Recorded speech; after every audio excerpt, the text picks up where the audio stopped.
here's a few sci-fi shows you probably forgot about. Automan. Automan was about a cop who creates a holographic man, the Automatic Man, that's able to exist outside of the computer to fight crime. Automan's sidekick was Cursor, a little guy who could create whatever things he needed at the time, like a car. The cop was played by Desi Arnaz Jr., who Marcia was totally in love with, and Automan was played by Chuck Wagner, star of the post-apocalyptic films America 3000 and The Sisterhood. The show premiered on December 15, 1983. It was created by Glenn A. Larson, so every episode had that Knight Rider Fall Guy kind of vibe. Lots of car chases, explosions, and very tongue-in-cheek humor. For example, when Automan's in the real world, he goes by the name Automan. A lot of people compared the look of Automan to the 1982 film Tron. One of the show's producers, Donald Kushner, was a producer on Tron. Since the look of Tron was so unique, the producer liked it and wanted to create a similar look for the TV series. Automan's suit was made of a material created by 3M that was able to reflect almost all light that was aimed at it. The effect was then enhanced in post to look like what they thought a hologram would look like in 1983. Taking another inspiration from Tron, Cursor was obviously their version of Bit. I'm your program. Expecting the show to be a hit, they launched a variety of toys to go with the program, only for them to wind up being sold in supermarkets. It even had its own video game on the Commodore 64. What kid didn't want to be Automan for Halloween? The ratings were really bad, and the show was just too expensive to produce. They shot 13 episodes, but it was canceled after only airing 12 of them. It was later picked up for reruns on Sci-Fi and other channels. In 2015, Shout Factory released the series on DVD, which included the unaired 13th episode. Super Force. Super Force is about Zack Stone, an astronaut who's also a cop that uses a highly advanced spacesuit to fight crime in the far, far future of 2020. The show first aired on October 20th, 1990, with a 2-hour-long pilot, but then each episode after that only ran for 30 minutes. It was syndicated by Viacom and aired on various markets. The show was sort of a less gritty version of RoboCop. I guess AstroCop. Anyway, the cop had this super suit with all sorts of gadgets, many of which they just made up for whatever the character needed that episode. Essentially, something bad would happen, and Stone would put on the supersuit to go dish out some justice. In Season 2, they kinda lost the plot because for many of the episodes, he doesn't even use the armor. To me, this was like watching Knight Rider and seeing Michael Knight without Kit. Season 2 was quite a departure from Season 1, which may account for its drop in views.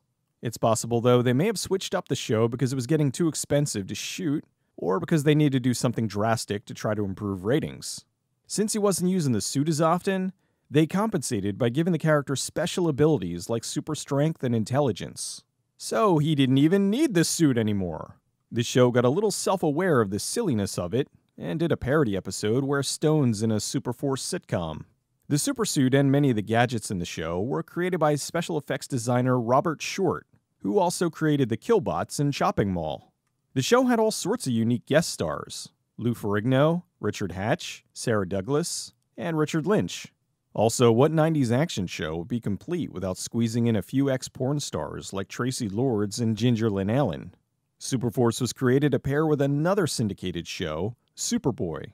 They were trying to create a block of syndicated shows they could sell as a package. I'll get into another one in a minute.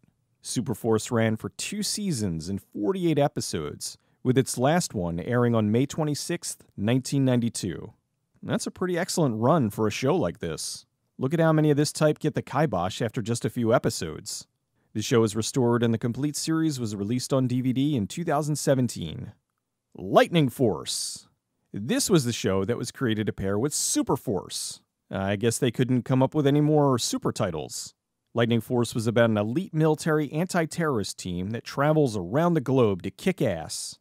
The show premiered on September 30th, 1991 with an hour-long pilot, and then joined Superforce during its second season run on October 6th. Although for some reason, halfway through the season, Superforce moved away from its slot on Sundays and into a primetime slot on Tuesdays. Lightning Force stayed back on Sundays with Superboy. The Great Wings Hauser headed the team, and the show had guest stars like Meatloaf and George Takei. This was yet another show that was filmed in Vancouver, because not only was it cheaper to film there, but there was such a variety in the locations, they could essentially find whatever type of area they needed and wouldn't have to travel too far.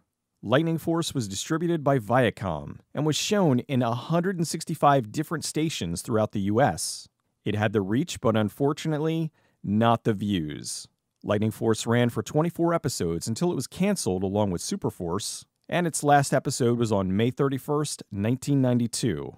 Unlike Super Force, the show has not been released on DVD. The Phoenix. The Phoenix premiered on April 26, 1981 with a 2-hour-long movie. The release did so well, ABC picked it up for a series, which started about a year later on March 19, 1982. The Phoenix is about Bennu of the Golden Light, an alien found in a pyramid in Peru who escapes from a lab to go looking for his lost companion Mira. Bennu is the Egyptian word for phoenix. In a way, the show is pretty similar to Time Walker, which also came out in 1982. The main difference was that Time Walker was just looking to find a way back to his home planet, while Bennu was looking for his girlfriend. Also, Time Walker killed people while Bennu helped people. But Time Walker also had this guy. Yes, as a matter of fact, you've been getting away with murder. Well, the game is over. And as soon as I call Lieutenant Plummer, you'll be on your way to jail and I'll have what I deserve. The concept for the show seems to have been at least partially borrowed from the 1968 book Chariots of the Gods, which was made into a documentary in 1970. In the book, it's theorized that aliens came to Earth 40,000 years ago. In The Phoenix, Bennu and Mira were placed here 40,000 years ago. In the TV movie, the aliens came from the planet Arica, but in the series they changed it to Eldebrand for some reason. Bennu's being chased by an evil government agent, played by the always super reliable evildoer, Richard Lynch. Bennu is also being chased by Yago, another alien from Eldebrand, who's trying to stop him from finding Mira. Bennu has all sorts of magical powers, which he uses to do things like cheat at casinos, burn things, or taser bad guys. In the last episode, he uses his powers to cheat at the Phoenix video game. The game was from 1980, and I'm not sure if the show took the name from the game or if there's a deeper tie-in. The game is the player shooting bird aliens until reaching a boss fight of a big space pyramid. Ratings were poor, and the show was canceled on April 14th, 1982. They shot 8 episodes, but only the movie pilot and 4 episodes were aired. Bennu was played by Judson Scott. Just a few months after The Phoenix was canceled, he was in Star Trek The Wrath of Khan, which was the 8th highest-grossing film of 1982. It's possible if the show would have aired after Wrath of Khan, they could have promoted this, and perhaps more people would have watched. You'd be surprised at how much name recognition will drive viewership. The pilot was sold on VHS as a standalone movie, but as of currently, the series has never been released in any other format. The show did end up, as many of these shows did, on the Sci-Fi Channel, but as far as I can tell, the unaired episodes have still never been seen. Probe. Probe was a series that was created as a collaboration between TV writer Michael I. Wagner and legendary sci-fi author Isaac Asimov. Wagner wrote for The $6 Million Man, The Rockford Files, and numerous episodes of Hill Street Blues. The idea was to make this show about an introverted genius who runs a computer company and solves mysteries. The show premiered on March 7th, 1988. It was about Austin James, played by Parker Stevenson. He's this eccentric genius scientist who has spent most of his life isolated and has had limited social interaction. As such, he doesn't know how to act around other people. The company appoints him a new secretary, who is both fascinated and annoyed by him. The two embark on a series of adventures, which have a unique twist. Most episodes have the duo going down various rabbit holes because Austin discovered something was off. In the pilot episode, he notices an error in his water bill, which leads him to uncovering a series of murders.